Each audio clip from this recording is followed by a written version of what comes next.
Okay, so in this video, we're going to go over some time-saving techniques and trying to get your alters to match. In this very specific example, you can see these brainstorms. If you look at the lines specifically, they're not all exactly the same. Part of the reason why is because some of these brainstorms are from different batches than when I did other brainstorms. The colors are pretty much similar, but the lines are a little bit different. So even something as simple as just putting in lines might not come out the same if you do them at different times. Dark Steel Ingots is another example. This is an EDH in mind card, so doing one Dark Steel Ingot is not as big a deal if they don't match, because an EDH is just one card over one card, but you can see the differences. And again, it's because these are done at different times. In order to prevent that, what you do is you do multiple cards at the same time. If you do a play set of brainstorms, if for some reason you want 4 Dark Steel Ingots in your deck, you do 4 of those. The next card coming up, I believe, is an emphasis on high tides or some mountains that will be shown. And with these, the 2 high tides on the right and the 2 high tides on the left are from different batches. So they look similar to each other, but all 4 of them don't look exactly the same. And that is because, as you can see,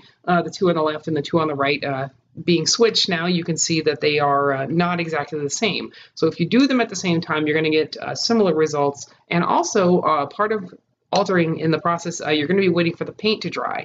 And when you're waiting for the paint to dry, if you're doing other cards while previous cards that you painted are drying, you're getting more work done at the same time. If you do one card and sit there and wait for the paint to dry, while you're painting if you're painting other cards on top of that, you're going to get a lot more done. Usually, for myself personally, I do them in batches of between 8 and 12. Do one play set, do another play set. If you're going fast enough, or if you're doing something simple enough, do a 3rd play set. By the time you get to that 8th card or that 12th card, you can go back to the first one and it's essentially done, or it's almost done drying, and maybe you take a 5-minute break, but whatever your process is that works for you, that's what you do.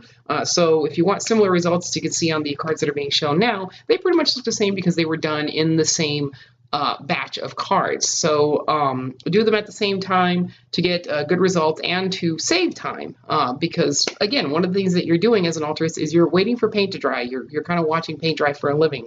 Another time-saving technique, in addition to doing cards at the same time, I know I've said it before, but I say it again, these Sharpie Paint Pens are great for that first base layer of paint. Once that's dry, you can start the altering process right away, and every little bit helps. So do them at the same time.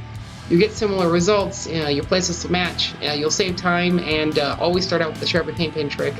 And that's it. So if that helped, hopefully stick around. We'll see you at the next one, and I'm going to go away now.